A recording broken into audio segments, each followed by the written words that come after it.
नमस्कार। न्यूज़आवर के खास कार्यक्रम में आपका स्वागत है। मैं हूं देवेंद्र कुशवाहा। 24 जनवरी 2023 वह तारीख जिस दिन अमेरिका की फॉरेंसिक फाइनेंशियल कंपनी हिंडनबर्ग की रिपोर्ट सामने आई। इस रिपोर्ट में अदानी समूह पर भ्रष्टाचार के गंभीर आरोप लगाए गए थे। साथ ही रिपोर्ट में अदानी समूह से 88 सवाल पूछे गए थे। इस रिपोर्ट को अदानी समूह ने खारिज किया था। रिपोर्ट आने के बाद से गौतम अदानी के लिए शेयर बाजार की दुनिया से अच्छी खबरें नहीं आईं। ये गौतम अदानी ही थे जो कुछ दिन पहले तक दुनिया के तीसरे नंबर के रईस थे, मगर हिंडनबर्ग रिपोर्ट आने के 10 दिनों के भीतर वो रईसों की टॉप 20 लिस्ट से भी बाहर हो गए। इसके अलावा गौतम अडानी ने 20,000 करोड़ रुपए के एफपीओ को भी रद्द कर दिया था। कंपनी भारी नुकसान में है। ऐसे में सवाल उठता है कि सबसे पहले हम यह जानें कि आखिर हिंडनबर्ग है क्या और इसकी रिपोर्ट ऐसा महत्वपूर्ण क्यों है जिसके एक रिपोर्ट पर अडानी ग्रुप के साम्राज्य की नींव दरकने लगी। तो आइए ग्राफिक्स के माध्यम से जानते हैं हिंडनबर्ग की रिपोर्ट आने के बाद अडानी मामले में अब तक क्या क्या हुआ। अदानी मामला अब तक क्या क्या हुआ। 3 फरवरी 2023 एक टेलीविजन चैनल को दिए इंटरव्यू में वित्त मंत्री निर्मला सीतारमण ने कहा कि बैंकिंग सेक्टर अच्छी स्थिति में है और वित्तीय बाजार नियमों के साथ काम कर रहे हैं। 2 फरवरी 2023 निवेशकों के बीच घबराहट के माहौल के बीच आरबीआई ने कंपनी को लोन देने वाली कंपनियों से इस सिलसिले में पूरी जानकारी मांगी। 2 फरवरी 2023 कंपनी के मालिक गौतम अडानी ने 4 मिनट 5 सेकंड का एक वीडियो जारी कर एफपीओ वापस लेने की वजह बताई। 1 फरवरी 2023 अडानी कंपनी ने अपना एफपीओ वापस लिया। 31 जनवरी 2023 इजराइल के प्रधानमंत्री बिन्यामिन नेतन्याहू से मुलाकात करने के लिए गौतम अडानी हाइफा बंदरगाह पहुंचे थे। हिंडनबर्ग रिपोर्ट आने के बाद पहली बार वो यहां सार्वजनिक तौर पर देखे गए। 31 जनवरी 2023 एफपीओ की बिक्री इस दिन बंद होनी थी। इसी दिन खबर आई कि नॉन इंस्टीट्यूशनल इन्वेस्टर के तौर पर सज्जन जिंदल और सुनील मित्तल समेत कुछ और जाने माने अरबपतियों ने कंपनी के 3 करोड़ से ज्यादा शेयर खरीदने के लिए बोली लगाई। 30 जनवरी 2023 इस दिन तक एफपीओ को केवल 3% सब्सक्रिप्शन मिला। इसी दिन अबू धाबी की कंपनी इंटरनेशनल होल्डिंग कंपनी ने कहा कि वो अपनी subsidiary green transmission investment holding RSC limited के जरिए अडानी के एफपीओ में $40 करोड़ का निवेश करेगी। 27 जनवरी 2023 अडानी ने $2.5 अरब का एफपीओ बाजार में उतारा।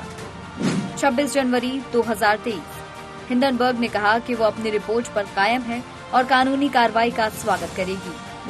26 जनवरी 2023 अडानी ने हिंडनबर्ग की रिपोर्ट को सिरे से खारिज किया। कंपनी ने कहा कि वो कानूनी कार्रवाई के बारे में विचार कर रही है। 24 जनवरी 2023 हिंडनबर्ग ने अडानी से जुड़ी अपनी report Adani group how the world's third richest man is pulling the largest con in corporate history जारी की। हिंडनबर्ग एक रिसर्च कंपनी है। हिंडनबर्ग अपने बारे में कहती है कि हम शेयर बाजार में हो रहे गोलमाल और गड़बड़ियों पर निगरानी रखते हैं। उनकी पोल खोलना और सच्चाई सामने लाना हमारा मकसद है। वैसे हिंडनबर्ग कंपनी कहती है कि वो लोगों को शेयर बाजार में वित्तीय हादसों से बचाने या खतरे में पड़ने से बचाने का काम करती है। कंपनी कहती है कि वो जिस आधार पर रिपोर्ट बनाती है वो काफ़ी मुश्किल होती है। इसके तरीके कंपनी कुछ यूं बताती है। ग्राफिक्स के माध्यम से जानते हैं।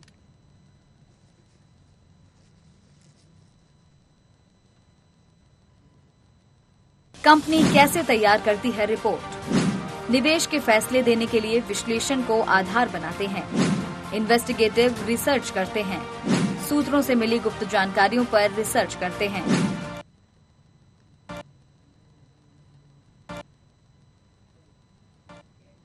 कंपनी इस दौरान क्या क्या जांच करती है जिससे कि मामले सामने आते हैं, यह भी जानना जरूरी है। कंपनी जिन बिंदुओं पर जांच करती है हम आपको इस ग्राफिक्स के माध्यम से बता रहे हैं। हिंडनबर्ग कंपनी की जांच पॉइंट: अकाउंटिंग में अनियमितताएं, अहम पदों पर अयोग्य व्यक्ति, अघोषित लेन देन, किसी तरह की गैर कानूनी या अनैतिक व्यापार या वित्तीय रिपोर्टिंग प्रैक्टिस। हिंडनबर्ग कंपनी अपने बारे में बताती है कि कंपनी के पास निवेश को लेकर दशकों का अनुभव है। कंपनी ने दावा किया है कि वह अपनी रिपोर्ट के माध्यम से पहले भी कई कंपनियों के शेयर गिरा चुकी है। अदानी से पहले हिंडनबर्ग का नाम जिस बड़ी कंपनी के साथ जुड़ा था वो थी ट्रक कंपनी निकोला। यह मामला जब अदालत तक पहुंचा तब निकोला कंपनी के फाउंडर को दोषी पाया गया था। ब्लूमबर्ग की एक रिपोर्ट के मुताबिक हिंडनबर्ग ने साल 2020 के बाद से 30 कंपनियों की रिसर्च रिपोर्ट उजागर की है और रिपोर्ट रिलीज होने के अगले ही दिन उस कंपनी के शेयर औसतन 15% तक टूट गए। रिपोर्ट में यह बताया गया है कि अगले 6 महीने में इन कंपनियों के शेयरों में औसतन 26% से ज्यादा की गिरावट दर्ज की गई है।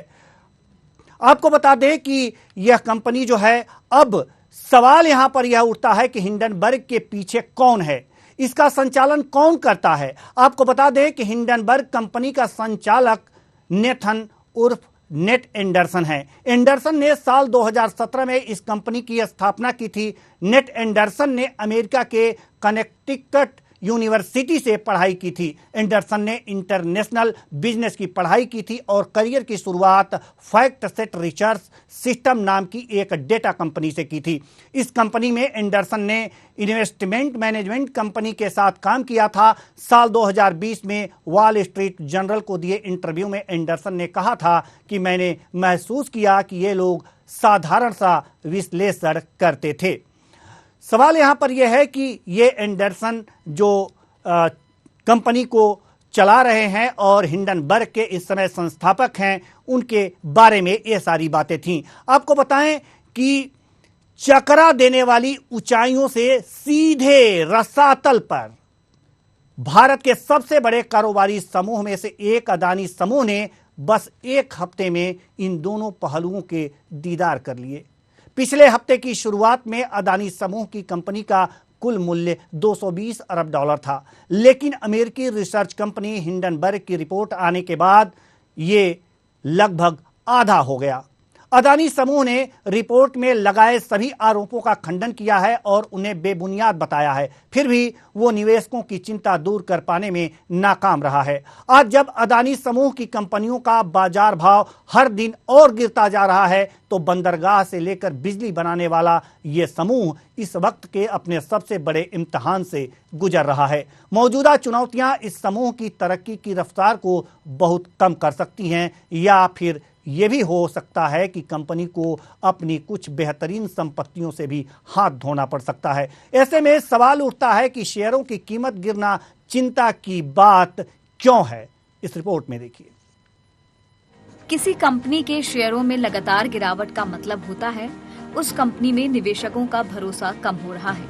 लेकिन शेयरों की कीमत में गिरावट कब किसी कंपनी के कारोबार को प्रभावित करने लगती है? ऐसा तब होता है जब कंपनी की नगद आमदनी कम हो जाती है, जो कर्ज चुकाने के लिए जरूरी होती है, और जब उसे अपने विस्तार के लिए पूंजी मिलना मुश्किल होने लगता है। 24 जनवरी को हिंडनबर्ग की रिपोर्ट आने के बाद से रोजमर्रा की खरीद फरोख्त के दौरान अदानी समूह की कंपनियों के शेयर लगातार गिर रहे हैं।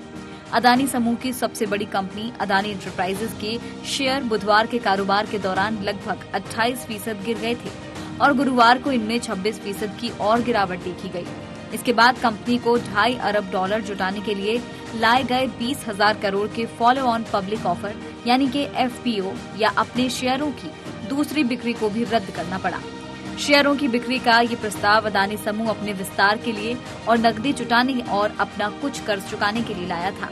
फॉलो ऑन पब्लिक ऑफर से जुटाई जाने वाली पूंजी का लगभग आधा हिस्सा अदानी एंटरप्राइजेस और उसकी सहयोगी कंपनियों की परियोजनाओं में लगाया जाना था।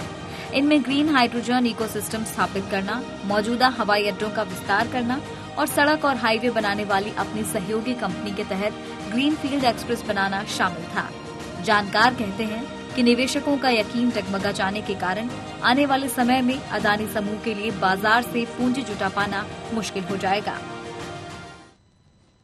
पिछले पैकेज में यह एक शब्द आया है FPO। आखिर क्या है FPO और अदानी ने कंपनी को 2.5 अरब डॉलर जुटाने के लिए लाए गए 20,000 करोड़ के फॉलो ऑन को पब्लिक ऑफर FPO या अपने शेयरों की दूसरी बिक्री को भी क्यों रद्द करना पड़ा? इस रिपोर्ट में देखिए। FPO यानी फॉलो ऑन पब्लिक ऑफर बाजार से आम लोगों और वित्तीय संस्थाओं से जिस तरह पहली बार पैसे की उगाही के लिए कंपनियां आईपीओ यानी कि इनिशियल पब्लिक ऑफर का सहारा लेती हैं, उसी तरह कंपनियां आगे बढ़ने के लिए जरूरी अतिरिक्त पैसा जुटाने के लिए एफपीओ लाती हैं।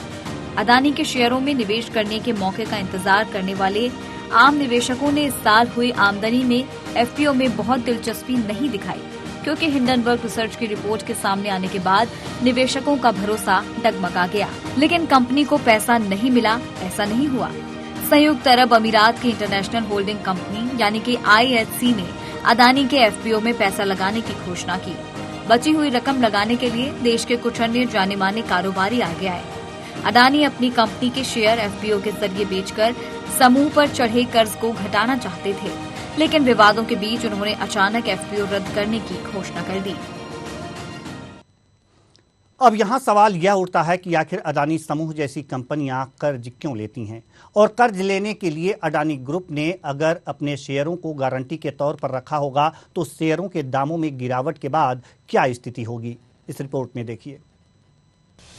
अदानी समूह की कंपनियां क्यों लेती हैं कर्ज? कर्ज लेना अदानी समूह की प्रमुख रणनीति। बुनियादी ढांचे के क्षेत्र में कारोबार करने के लिए कर्ज लेना आम। अदानी समूह की कंपनियों ने अब तक ज्यादातर पूंजी कर्ज से जुटाई। अदानी ग्रुप पर है $25 अरब का कर्ज। पिछले 3 साल में अदानी ग्रुप का कर्ज हुआ है 2 गुना। कंपनियों और खास तौर से बुनियादी ढांचे के क्षेत्र में कारोबार करने वाली कंपनियों के लिए नई परियोजनाएं बनाने या फिर और पैसे जुटाने के लिए कर्ज लेना आम बात है।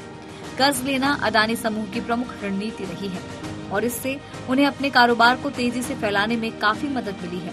लेकिन कारोबार के तेजी से विस्तार के चक्कर में अदानी समूह पर लगभग 2 लाख करोड़ रुपए यानी कि $25 अरब का कर्ज हो गया है। पिछले 3 वर्षों के दौरान अदानी समूह का कर्ज बढ़कर लगभग 2 गुना हो गया है, क्योंकि अदानी ने अपनी कारोबारी महत्वाकांक्षा को आगे बढ़ाते हुए ग्रीन हाइड्रोजन और 5G जैसे नए कारोबार में कदम रखा है। परेशानी की बात यह है कि इस कंपनी की मुनाफा और राजस्व की तुलना में कर्ज बढ़ने की रफ्तार कहीं ज्यादा तेजी है। इससे कंपनी के दिवालिया होने का खतरा बढ़ गया है। एक रिपोर्ट देखिए। परेशानी की बात यह है कि कंपनी के मुनाफे और राजस्व की तुलना में कर्ज बढ़ाने की रफ्तार कहीं ज्यादा तेज रही है। इससे कंपनी के दिवालिया होने का खतरा बढ़ गया है। अदानी समूह को लेकर ये एक ऐसी चिंता है जिसे हिंडनबर्ग की रिपोर्ट के साथ साथ कई दूसरे विश्लेषकों ने भी जाहिर किया है। अदानी समूह की कंपनियों ने अब तक अपने लिए ज्यादातर पूंजी कर्ज के जरिए जुटाई है। इसके लिए उन्होंने या तो अपने बुनियादी ढांचे की संपत्तियां या फिर अपने शेयर गिरवी या जमानत के तौर पर रखे हैं। अब जब अदानी समूह की कंपनियों के शेयरों के दाम आधे से ज्यादा गिर गए हैं तो उनके जमानत पर रखे गए शेयरों की कीमतें भी घट गई हैं। समाचार एजेंसी ब्लूमबर्ग के मुताबिक क्रेडिट स्विस और सिटी ग्रुप जैसे 2 बड़े बैंकों की पूंजी शाखाओं ने अगर अडानी समूह के बॉन्ड को जमानत मानने से इनकार किया तो इसके पीछे बड़ी वजह यही है। बहुत से भारतीय बैंकों ने अदानी समूह की कंपनियों को करोड़ों डॉलर का कर्ज दे रखा है और यहाँ तक कि सरकारी बीमा कंपनी भारतीय जीवन बीमा निगम यानी LIC ने भी अदानी समूह में निवेश कर रखा है। लेकिन अदानी समूह का लगभग 2/3 कर्ज विदेशी स्रोतों जैसे कि बॉन्ड या विदेशी बैंकों से लिया गया है। हिंडनबर्ग की रिपोर्ट आने के बाद जिस तरह अदानी समूह पर मुसीबतों का पहाड़ टूटा है, उसके बाद उन्हें कर्ज देने वाले भी सावधानी बरतेंगे। इसका मतलब ये होगा कि अदानी को अब ऊंची दरों पर कर्ज लेना पड़ेगा। अदानी के लिए हाल ही में मिले नए हवाई अड्डे के ठेकों, मुंबई धारावी के मलिन बस्तियों के पुनर्विकास और समूह के महत्वाकांक्षी प्रोजेक्ट यानी $50 अरब का महत्वाकांक्षी ग्रीन हाइड्रोजन इकोसिस्टम बनाने के लिए कर्ज जुटाना दुश्वार होने की आशंका है। अब सवाल यह है कि आगे क्या होगा, निवेशक और क्रेडिट कंपनियां क्या कर्ज देंगी? इन्हीं संभावनाओं पर देखिए ये रिपोर्ट। हिंडनबर्ग की रिपोर्ट के बाद अदानी समूह की छानबीन अब बढ़ गई है। निवेशक और क्रेडिट रेटिंग एजेंसियां अब अदानी समूह के पैसे जुटाने या अपने कर्ज लौटाने की क्षमता की बारीकी से पड़ताल कर रहे हैं। क्रेडिट रेटिंग एजेंसी ICRA का कहना है, ऐसे हालात में अदानी समूह के लिए भारी पूंजी निवेश वाली परियोजनाएं पूरी करने के लिए कर्ज होने की योजना अब बड़ी चुनौती बन चुकी है। अदानी समूह के संस्थापक और चेयरमैन गौतम अदानी ने एक बयान में कहा था कि FPO वापस लेने से उनके समूह के मौजूदा कारोबार और भविष्य की योजनाओं पर कोई असर नहीं पड़ेगा। अदानी ने कहा था, हमारी बैलेंस शीट अच्छी स्थिति में है और संपत्तियां मजबूत हैं। हमारा EBITDA और नकद आमदनी भी काफी अच्छी है और उधारी भी दमदारियां चुकाने का हमारा रिकॉर्ड भी बेदाग रहा है। अदानी के अधिक पूंजी निवेश वाले ज्यादातर कारोबार जैसे कि ग्रीन एनर्जी, हवाई अड्डे और सड़कें उनकी प्रमुख कंपनी अदानी एंटरप्राइजेस के खाते में आते हैं। अपनी पूंजी की जरूरतों के लिए ये कंपनियां अदानी एंटरप्राइजेस लिमिटेड यानी कि AEL के भरोसे हैं। वैसे तो अदानी एंटरप्राइजेस की नकद आमदनी अच्छी स्थिति में है, लेकिन ये रकम अगर अपनी सहयोगी कंपनियों के कर्ज का ब्याज चुकाने में भी लगा दी जाती है तो AEL पर दबाव पड़ जाएगा। अदानी समूह के लिए अच्छी बात यह है कि उसकी कुछ कंपनियों के पास संपत्तियों का अच्छा जखीरा है। अदानी समूह ने ऊर्जा और परिवहन के क्षेत्र में काफी संपत्तियां बना ली हैं, जो आमतौर पर देश की आर्थिक प्राथमिकताओं से मेल खाने वाली है। Adani ports and SEZ limited बड़े पैमाने पर बंदरगाह चलाती है, इसलिए इस कंपनी के जारी किए गए बॉन्ड की कीमतों में तो मामूली गिरावट आई है, लेकिन समूह की renewable energy company Adani green के बॉन्ड की कीमत 3 दिनों में 1/4 घट गई है। अदानी ग्रीन और अदानी गैस जैसी कंपनियों के खाते में पहले ही कर्ज का भारी बोझ है और वो अभी भी पूंजी जुटा रही है। इस वजह से उन पर बाजार के उतार चढ़ाव का गहरा असर होने का खतरा बढ़ गया है और उनकी उधार ले पाने की क्षमता भी कम हो गई है। फिर भी अदानी समूह के लिए फिलहाल तो इकलौता रास्ता यही बचा है कि वो अपनी नई परियोजनाओं को फिलहाल टाल दें और अपनी कुछ संपत्तियां बेचकर जरूरत भर की पूंजी जुटाएं। अब सवाल यह है कि हिंडनबर्ग की रिपोर्ट से क्या निवेशकों को घबराना चाहिए? दरअसल रिसर्च रिपोर्ट का असर अदानी समूह के शेयरों के अलावा बाजार पर भी दिखा है। रिपोर्ट में जो भी सवाल उठाए गए हैं, लोग उनके जवाब अदानी समूह के बजाय सेबी से जानना चाहते हैं। साथ ही एक सवाल और उठ रहा है कि अदानी की गिरती साख भारत की विकास गाथा पर कितना असर डालेगी। इस रिपोर्ट में देखिए। अभी कुछ सप्ताह पहले एक भारत के जाने माने कारोबारी गौतम अदानी ब्लूमबर्ग इंडेक्स के अरबपतियों की लिस्ट में दूसरे नंबर पर थे, लेकिन 24 जनवरी की हिंडनबर्ग रिसर्च रिपोर्ट के बाद इस लिस्ट में अब वो 21वें पायदान पर पहुंच गए हैं। लेकिन लिस्ट में वो इतने पर रुक कैसे गए? वो लगातार नीचे फिसलते जा रहे हैं। इस घटना का एक बड़ा नुकसान भारत को भी हुआ है। इससे व्यावसायिक नियमन के मामले में देश की छवि प्रभावित हुई है, जिसके दूरगामी नकारात्मक परिणाम हो सकते हैं। एक जमाने से विदेशी निवेशक और ऋण देने वाली बड़ी विदेशी संस्थाएं भारत की अर्थव्यवस्था को निवेश के लिए आकर्षक ठिकाना मानती हैं, जिसके कारण भारत सरकार के अनुसार साल 2022 में 25 दिसंबर तक भारत को लगभग 85 अरब डॉलर का प्रत्यक्ष विदेशी निवेश FDI मिला। अप्रैल 2000 से सितंबर 2022 के बीच भारत में कुल FDI 888 अरब डॉलर के करीब पहुंच गया। आइए ग्राफिक्स के माध्यम से जानते हैं कि किन देशों से कितना निवेश आता है। लगभग 26% निवेश मॉरिशस, सिंगापुर से 23%, अमेरिका से 9%, नीदरलैंड से 7%, जापान से 6%, ब्रिटेन से 5%, संयुक्त अरब अमीरात 2%, जर्मनी से 2%, साइप्रस से 2%, यमन से 2%, आयरलैंड 2% का निवेश। अदानी समूह के कारोबार में बंदरगाह, सड़क, रेल, हवाई अड्डे और ऊर्जा शामिल हैं। अदानी समूह को मोदी सरकार के दौर में भारत की आर्थिक महत्वाकांक्षाओं के मामले में एक महत्वपूर्ण साझेदार के रूप में देखा जाता है। कहा जाता है कि अदानी और मोदी आपस में सालों से एक दूसरे के निकट रहे हैं। अब हिंडनबर्ग रिसर्च की इस रिपोर्ट ने अदानी को उनके कॉर्पोरेट जीवन के सबसे बुरे संकट में डाल दिया है। इससे अंतर्राष्ट्रीय निवेशकों के सामने भारत की विश्वसनीयता के बारे में भी बड़े सवाल उठ रहे हैं। हिंडनबर्ग रिसर्च की रिपोर्ट में समूह पर शेयरों में हेराफेरी करने और टैक्स हेवन का अनुचित तरीके से उपयोग करने का आरोप लगाया गया है। रेटिंग एजेंसी फिंच ने भी कहा है कि पिछले सप्ताह अमेरिकी शॉर्ट सेलर हिंडनबर्ग रिसर्च की रिपोर्ट के बाद अदानी समूह की संस्थाओं और उनकी प्रतिभूतियों की रेटिंग पर इसका कोई तत्काल प्रभाव नहीं पड़ेगा, लेकिन भविष्य में अंतर्राष्ट्रीय बाजार से धन हासिल करने की योजनाओं पर असर पड़ सकता है। जबकि क्रेडिट रेटिंग एजेंसी मूडीज की राय फिंच से बिल्कुल अलग है। एक रिपोर्ट देखिए। दुनिया की जानी मानी क्रेडिट रेटिंग एजेंसी मूडीज की राय फिंच से बिल्कुल अलग है। मूडीज ने चेतावनी दी है कि आने वाले दिनों में अदानी समूह को भविष्य की परियोजनाओं के लिए कर्ज जुटाने में दिक्कत हो सकती है और कंपनी पहले ही काफी कर्ज में है, यानी उसके पास कुछ दूसरी कंपनियों की तरह मोटा कैश रिजर्व नहीं है। इतना ही नहीं, इससे पहले शुक्रवार को एक और बड़ी credit rating agency standard and poor ने अदानी पोर्ट्स और अदानी इलेक्ट्रिसिटी की रेटिंग को नकारात्मक कर दिया था। इससे पहले तक इसी एजेंसी ने इन दोनों कंपनियों को स्थिर माना था। कुल मिलाकर कहा जा सकता है कि हिंडनबर्ग की रिपोर्ट के बाद अडानी ग्रुप के शेयरों में आए भूचाल से निवेशकों पर असर तो पड़ेगा ही, साथ ही अंतर्राष्ट्रीय बाजार में अपनी विश्वसनीयता बरकरार रखने की चुनौती भी रहेगी। नमस्कार।